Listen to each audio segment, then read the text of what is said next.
Staccato handguns are trusted and approved by over 900 elite law enforcement agencies, including 65 SWAT teams. When it comes to accuracy and reliability, the choice is easy with Staccato. Welcome back. I'm Jim Dudley, and you are listening to Policing Matters on policeone.com.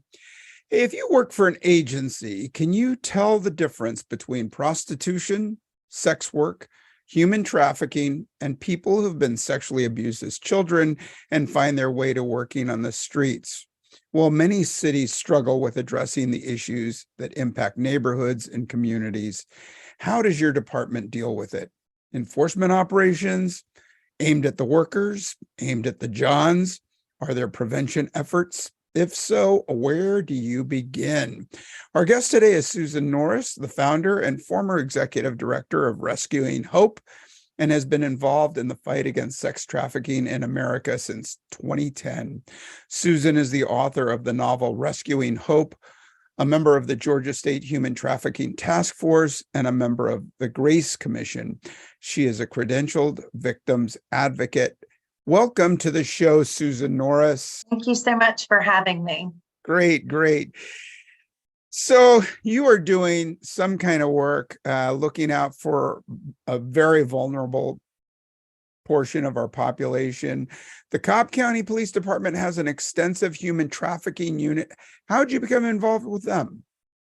Well, currently our biggest partner is Marietta Police Department, which Marietta is part of Cobb County. And we work with the Chief of Police, Chief Farrell, and with his lead lieutenant, Lieutenant Collins, who does a lot of work in this arena. He oversees a lot of things. And because our office is located technically in their jurisdiction, we do more with them. We are actually engaging in conversation with Cobb County PD this month. We have a meeting with them and the director of the GBI. So we've worked with Kennesaw PD, Ackworth, lots of different police departments that are up and around northwest of Metro Atlanta, as well as some within the city. We just recognized that law enforcement are not just first responders as we think of for a 911 call, but they are some of the people that encounter the very population that we serve. And if they haven't been trained and really come to understand the issue of sex trafficking, they may look at a victim as a perpetrator and think they are choosing to be out there.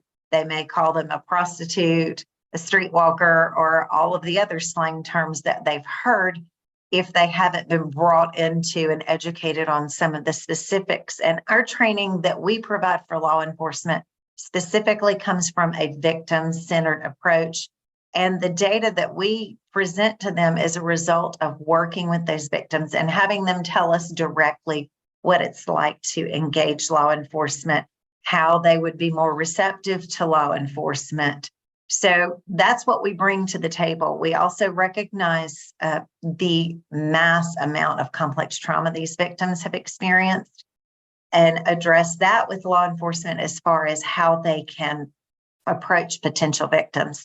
And as certified victims advocates, we've made ourselves available to law enforcement to help them. Our job is certainly not to try and replace them. We need every single one of them out there doing the job that they're doing. The men and women in blue are some of our biggest supporters and partners. We just want to come alongside and bring what we've learned by serving victims to help support them.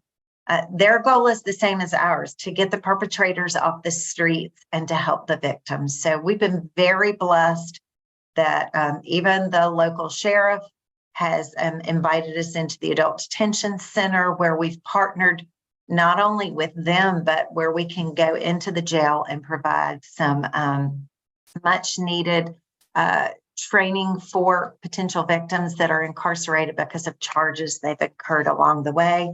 So we can take them from a victim mindset to a thriver mindset. So we've just had a great opportunity to connect with law enforcement here.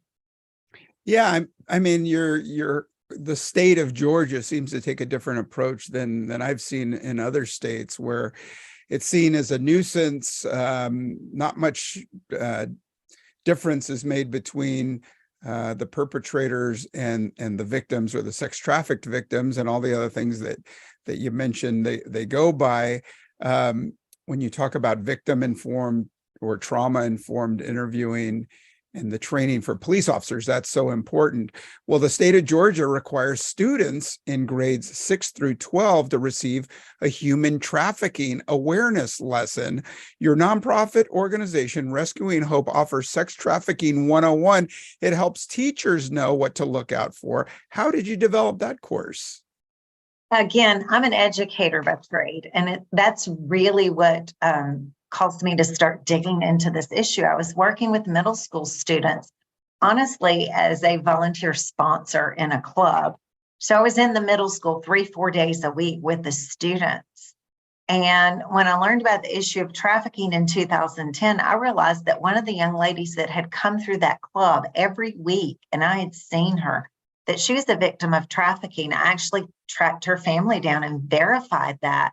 She was in recovery when I finally tracked them down.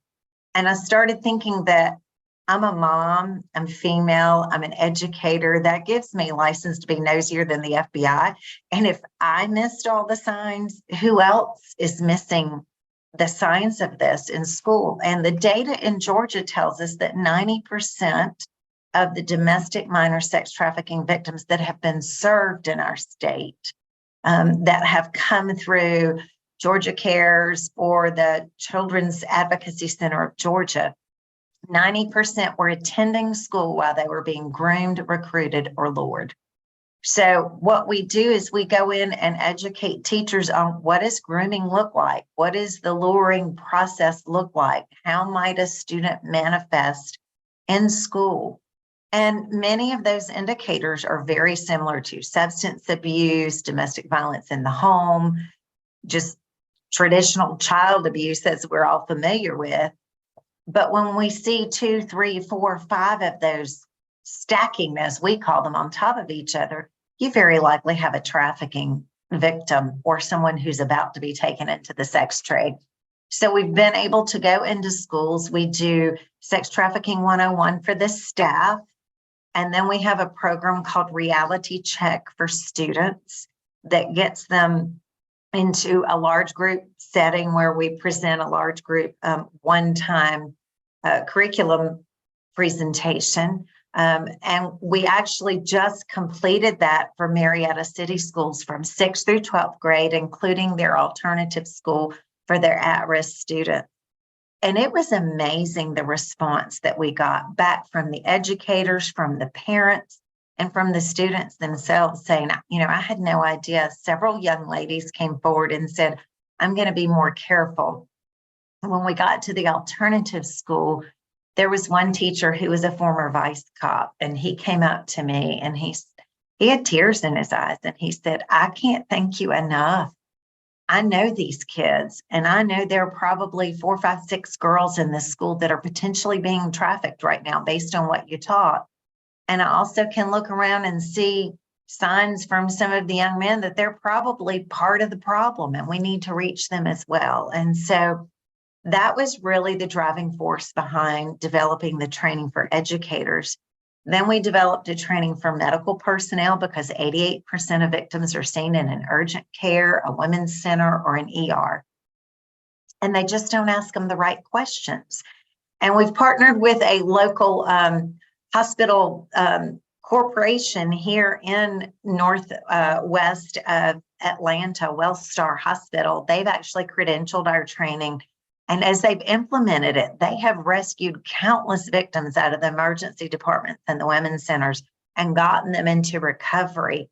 And it's because of implementing that trauma-informed piece that allows them to really get the individual to open up and to share what they need. Yeah, that's all great stuff. So you've essentially built identifying the human trafficking element into the mandatory reporter category. As much as we can, everywhere that we can, because, there's not one person or one organization that's going to eradicate this issue from our nation. It seems absolutely just mind-boggling to me that this happens in the United States, but the data says not only is it happening here? But Americans are the biggest perpetrators of this evil. And so the more people we can educate, the more people we can get talking about this and learning what it looks like, the harder it will be. And so that's our primary goal. Yeah, and you mentioned some feedback from the students. What are the stories that you're hearing? Are these, is there a commonality among their background, single parent, no parent? What are you seeing? No, honestly, what we've learned from working at this is that this evil is not a respecter of persons, that traffickers will go after any demographic because they're seeing people as a widget. And it's just, I'm selling this widget to gain money, goods, or services. That's why the issue of human trafficking is surpassing gun sales and drug sales, because it's a non-consumable commodity. It's a very high profitability, low risk for the perpetrators, the traffickers. The students that are coming forward are starting to recognize that, pretty much anywhere I go, be it physically or online, that there are perpetrators there. And the thing they're saying was, I had no idea. I'm basically handing them a roadmap to me by the things I post, the pictures I put up there when I vent, all of the different things. And then just the naivety of thinking, well, I want to be popular among my peers, so I'll accept anyone who wants to like, follow, swipe, whatever the particular platform requires, because they want to have large numbers and be perceived as an influencer. Our culture today is pushing young people to be an influencer. They need to influence their own safety and then the safety of those around them before they try and influence other people, because younger people are coming behind them and they're starting to model their behavior out of what they see the older peers doing. And it puts more and more kids at risk. Mm-hmm. Yeah, in San Francisco, where I worked, a lot of the kids were runaways.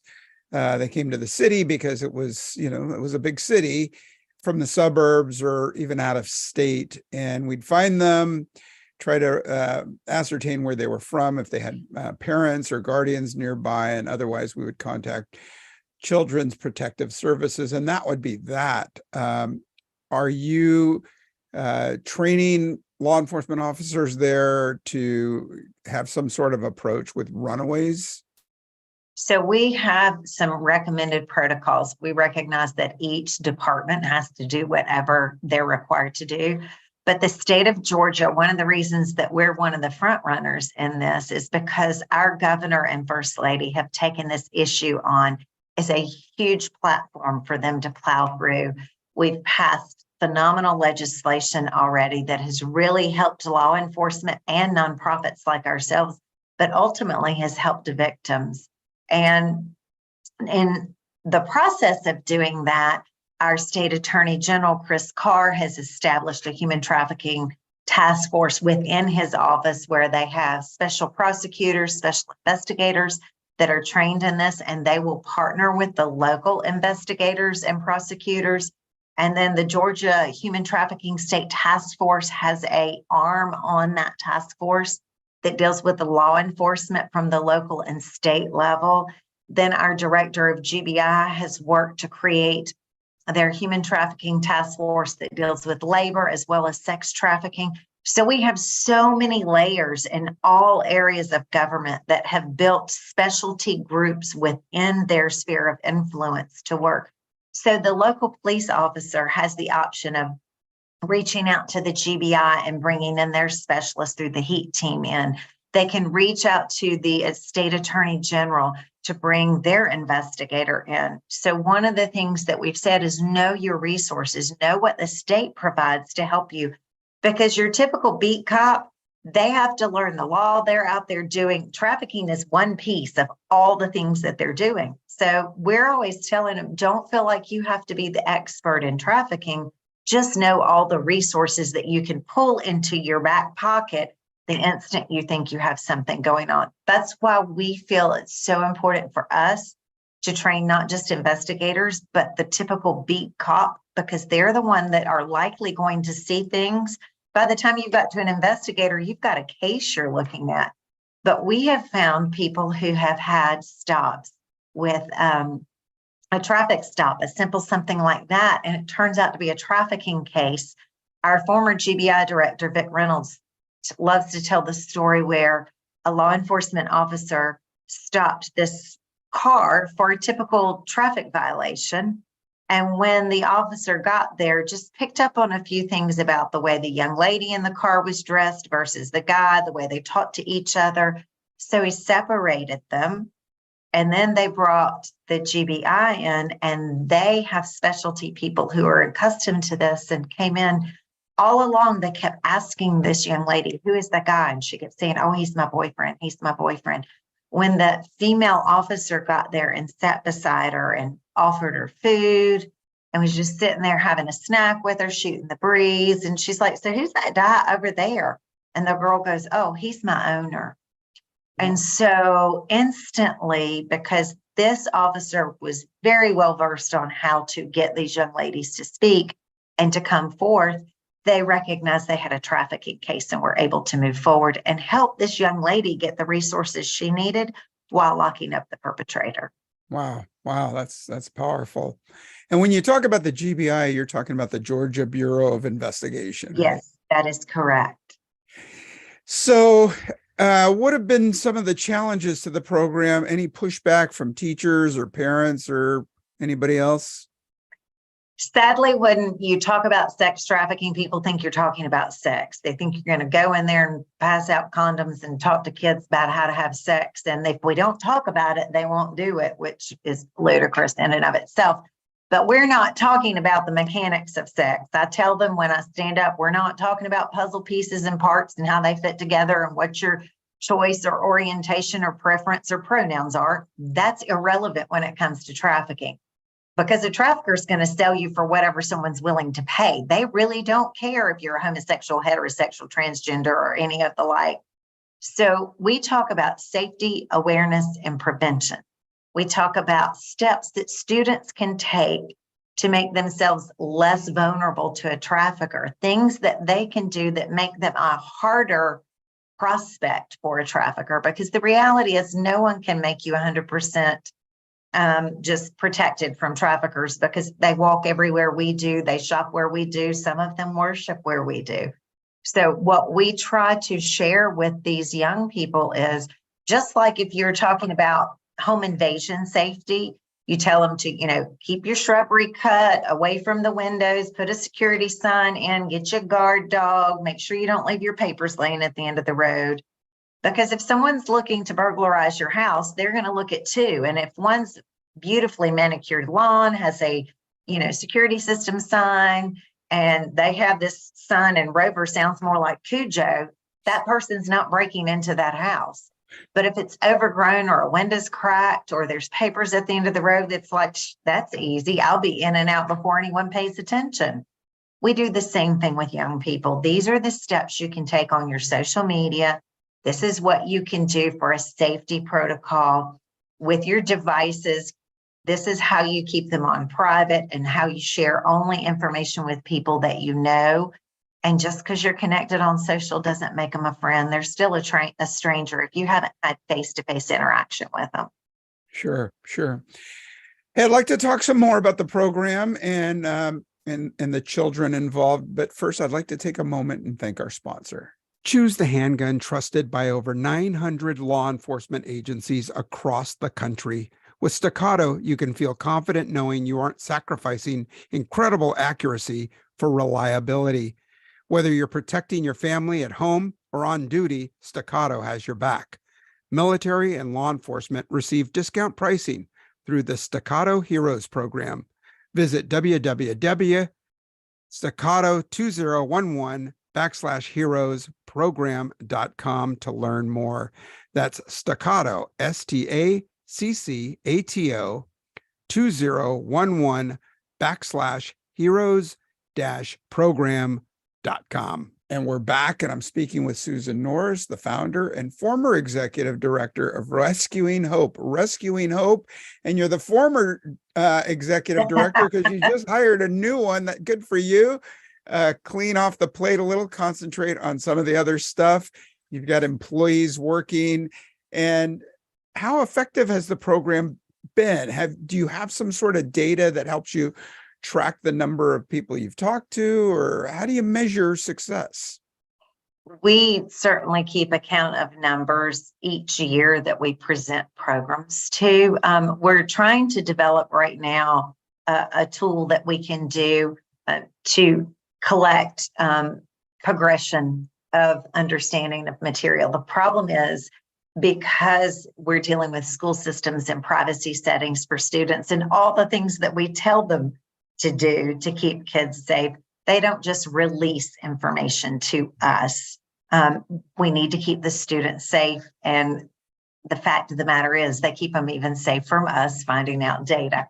So we're trying to work with school systems to find out what are the ways that we can collect data from the students to learn how that has been helpful. Now, what we have found with staff when we do our sex trafficking 101, we do an evaluation where they do a self-ranking of their understanding of what trafficking is, how it works, what to report, all of that before the training and after. And the vast majority goes from an understanding of a 2 or a 3 up to an 8 or 9 after we're done.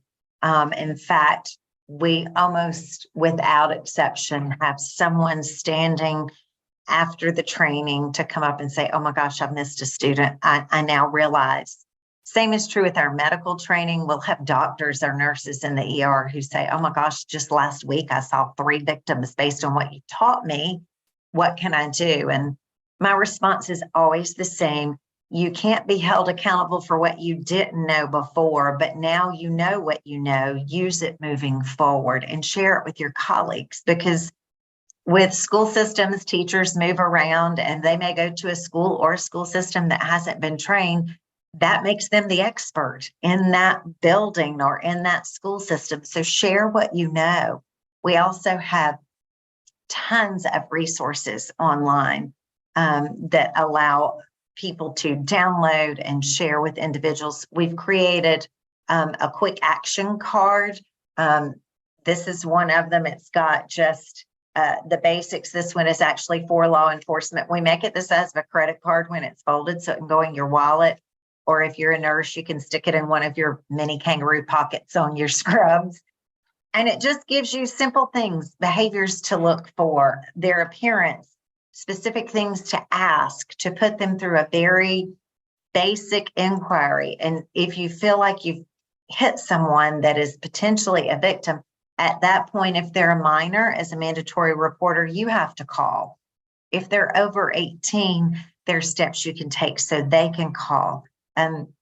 We had just last month a young lady. I woke up at 5 to go to the gym and I had a voicemail from a young lady. And she said, hey, I turned 27 tomorrow and I'm getting out of this on my birthday one way or another. So if you call, great. If not, it's been nice.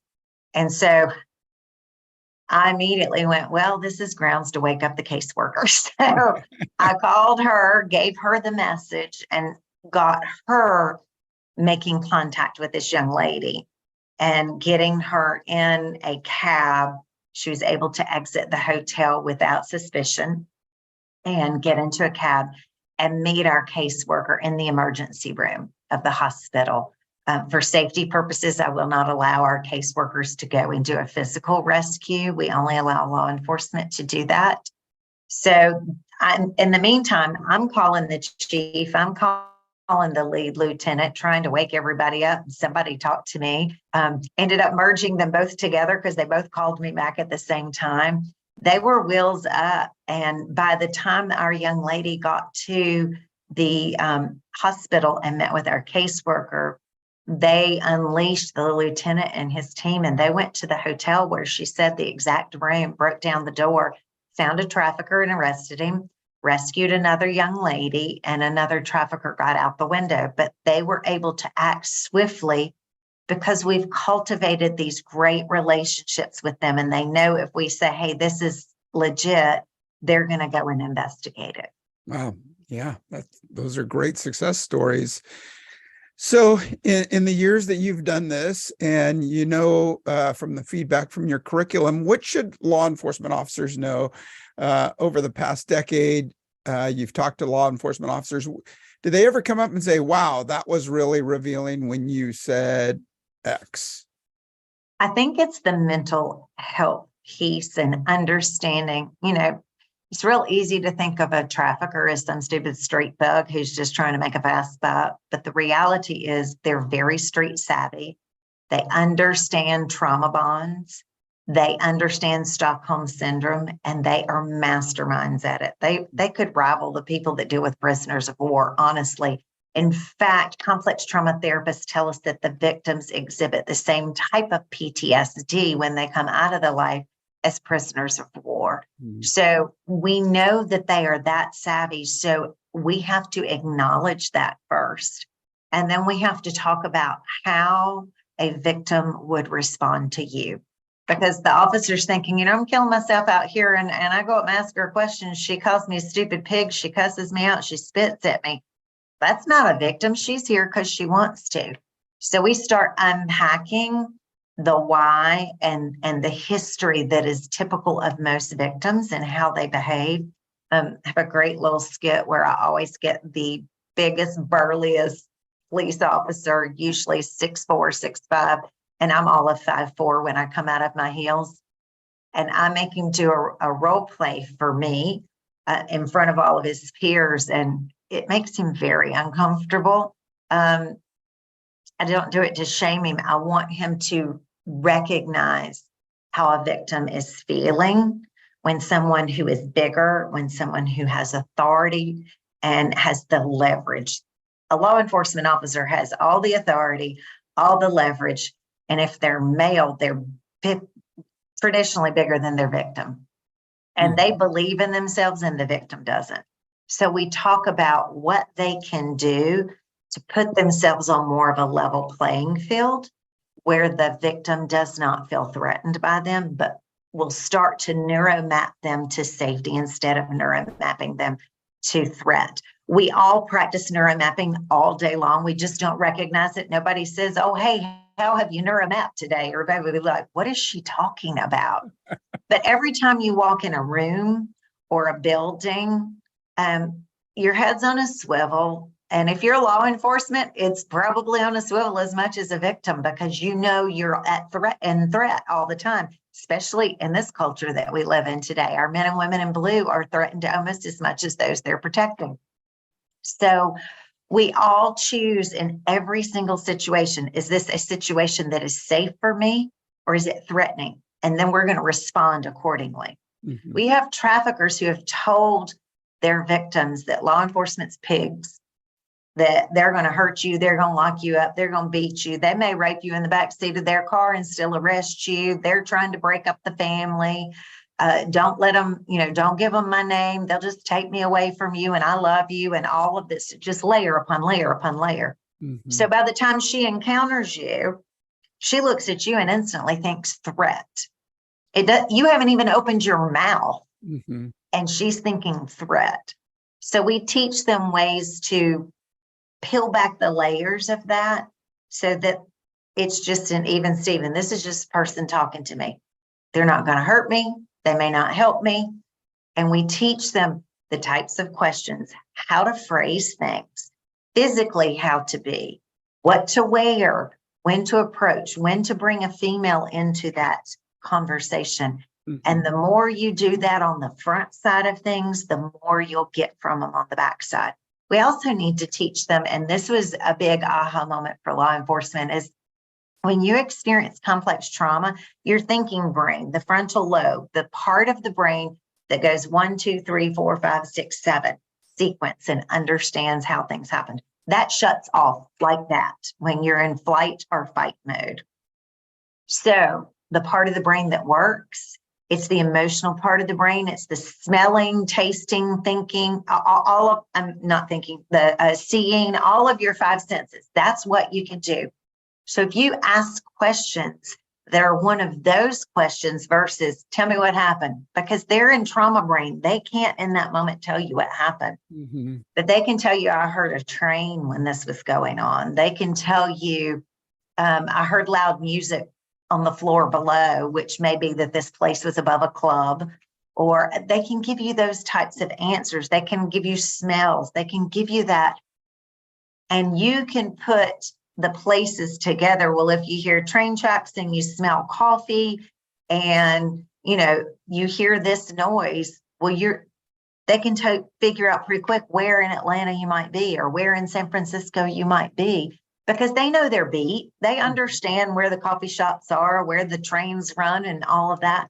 So it just gives them a whole new set of tools. And then as you start to piece it together, and you can say, hey, well, were you in this place? And then it falls into place. Actually, yeah, that's where I was. And this is what happened. And they can give you, it's like putting a puzzle together. They don't have the box lid. They can just throw you a piece one at a time. And sometimes they don't even know what they're giving you. But officers are really good at their job. If they're patient and they take time to listen and they recognize this person's not being difficult, they want you to help them more than you want to help them. They just don't know how to help you help them. So we teach law enforcement officers how to do that. And it has been remarkable. I think one of my favorite cases was a detective in Kennesaw, Georgia, that and there's actually a video of him talking on our website where he said, we had just had the training, we had a traffic stop, and he said something about it just seemed off. And so started thinking about all the things Susan had talked to me about. And he said, it's like following a recipe in a cookbook. I said this, she said that, I did this, boom, boom, boom. She's going to recovery. He's going away in cuffs. And he said, I was jacked after that. It was so easy where it had been so hard before. So we love when law enforcement gives us that kind of feedback, because like I said, our role is to help them do their job well and to help those that we are both mutually trying to serve. Yeah, that's great advice. Hey, last question before I let you go. And, I often hear from students, people who say that prostitution is a victimless crime. I'm sure you've heard that. And we've got legislators who think that if they legalize it, everything will fall into place. There will be better health care and no black market or any criminality. What do you think? I think they need to pay attention to what former President Jimmy Carter had to say probably 5, if not 8 years ago. He pitches that we should follow the Nordic model in any type of treatment of legislation on this issue. The Nordic model finds the purchasers and the sellers as the criminals and sees the victim as the person being bought and sold. They do not criminalize the women and men being sold for sex, but those who purchase and those who sell. What they have found is everywhere where where prostitution has been legalized, there has been a huge upsweep in trafficking, because it takes away all of the protective things. If it's legal, then who's looking to see for the ones that are being coerced, forced, or frauded into that type of situation? So that would be my response. I've been in this work since 2010. I've only met one person who truly chose that life, and I've talked to hundreds of people. Both I've been to events where sex workers have been protesting for their rights. And the interesting thing is, after having a conversation and sitting down, one in particular I think about is when I went to Denver, Colorado for a conference. And everyone at that conference was an anti-human trafficking group. And there was one sole person. She was a dancer, and her name was Billy, and she had her own table there. And sadly, some people were being really ugly to her because they saw her as the enemy of helping them do their work. And so I asked her for coffee, and she said, "Are you serious?" I said, "Sure. I want to hear your story. I'll listen to everything you have to say, and then I'll tell you mine." And we sat and talked. And the reality of her situation was, she would say she chose it, but she was kicked out of the only place that she had lived. She had experienced sexual assault in her home. And then anyone that would let her stay with them required that she sleep with them in order to do so, which is survival sex. She had a child, so now she has someone she's trying to provide for and protect. So she didn't want to have to take that child around sofa surfing. So she wanted some type of income that she could bring home. But she had not finished school, so she had no marketable skill set. She had no support network that believed in her as an individual and saw worth and value in her as a person that was trying to help her. So she had really no choice on the table. The option for her was to either sell her body through stripping and sex dates and all of that, or starve to death. She said she couldn't even get into some of the homeless shelters. Mm-hmm. So my response to her was, okay, so if you really had no other option, there was just A, there was no B, there's just A. If I tell you you can only have Coca-Cola to drink, and I don't give you an option of something else, am I really giving you a choice? Or am I just presenting one option and there are no others? And she just sat there and cried. Mm. And she said, I'm still not sure I agree with you, but you've given me a lot to think about. And more importantly, thank you for taking the time to talk to me and treat me as a person. And she grabbed my card and she said, I'll keep in touch. I've never heard from her again. I don't know what she's doing. I don't know if she's still dancing, if she's still servicing clients on the side or what. But I find it very hard to believe that any human being would want to have sex with 10 to 30 strangers a night who are choking them out, who are beating them up, who require them to dress certain ways, who require them to do sex acts that they don't get to have a voice or a choice in. And those are the women that I serve, the ones who all they wanted to do was go to a party, but it turned out to be a pre-arranged gang rape and they became the guest of honor. Or they trusted someone was giving them a job and it turned out to be something different. Or they thought they were going after love and that this person they've been talking to online was their soulmate, only when they arrived where they were going to find out otherwise. So I would say let's don't judge. Let's start asking questions and start listening to people. It doesn't take a few minutes to do that. And you start to really see the woundedness and the brokenness of those. And, you know, my heart is just to help people. So I mean no ill will towards anybody except those who are harming people. Wow. Okay. Hey, thanks so much for taking time. Thanks for what you do. And I hope other agency representatives hear your story and get in contact with you and look at replicating it where they are. You can click on the Rescuing Hope webpage and read more about former Executive Director Susan Norris, the founder, and check it out, Rescuing Hope, involved in the fight against sex trafficking in America. Thank you so much, Susan. Thank you, Jim. Have a good day. You too. Hey, to our listeners, hope you enjoyed today's show, and I hope you check out Rescuing Hope. You can see the link below in our show notes. I'm going to ask Susan to send us a photo of that card that officers can keep in their pockets and nurses can keep in their scrubs to give them a list of what to look out for and follow up. All right. Let me know what you think. Drop me a line at policingmatters@policeone.com, policingmatters@policeone.com. Stay safe out there and hope to talk to you again real soon. Take good care.